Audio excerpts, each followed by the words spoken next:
Manipis. Minsan, ew, madungis. Pero masarap. Mwah, ikis. Sexy time na. Sexy Mega!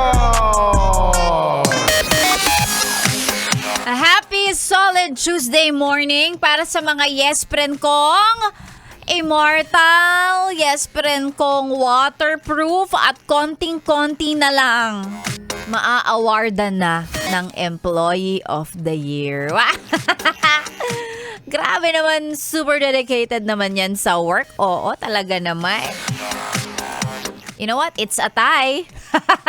Kasi katulad mo, ganun din naman si Sexy Meg, no? Eto, alive and kicking, sumuong ulit sa ulan ngayong araw na to. Kasi syempre, wala naman tayong choice kundi ang magtrabaho, hindi ba? Alam mo, napansin ko sa biyahe ko papasok dito, no? Siguro, ang daming na-trauma sa traffic, sa ulan, at sa baha kahapon. Kasi ngayon, kanina, no, nung pagpasok ko, sabi ko, ay, holiday ba? Bakit parang walang tao sa kalsada? Well, ay, parang, ano ba ngayon? Di ba Tuesday pa lang? Di ba dapat may pasok? Bakit parang walang ibang tao? Walang traffic? Wala ka masyadong nakikitang nakapila sa terminal, ganun. Hindi ko alam. Baka yung timing lang nung pagpasok ko, nung pagdaan ko, Pero wala talagang tao eh. Sabi ko, holiday ba? May na-miss ba akong announcement?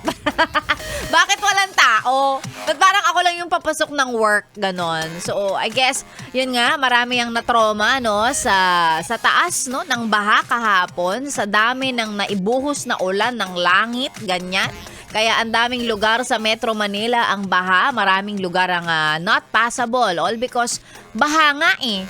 And in some areas, ngayong araw na to, baha pa rin. So, yung mga hindi talaga kayang pumasok, siguro naman maiintindihan naman ng boss mo, no? Pag sinabi mong, boss, hanggang tuhod pa rin yung baha dito, tsaka pinasok na yung bahay namin, hindi talaga kaya. Konting consideration naman siguro, di ba?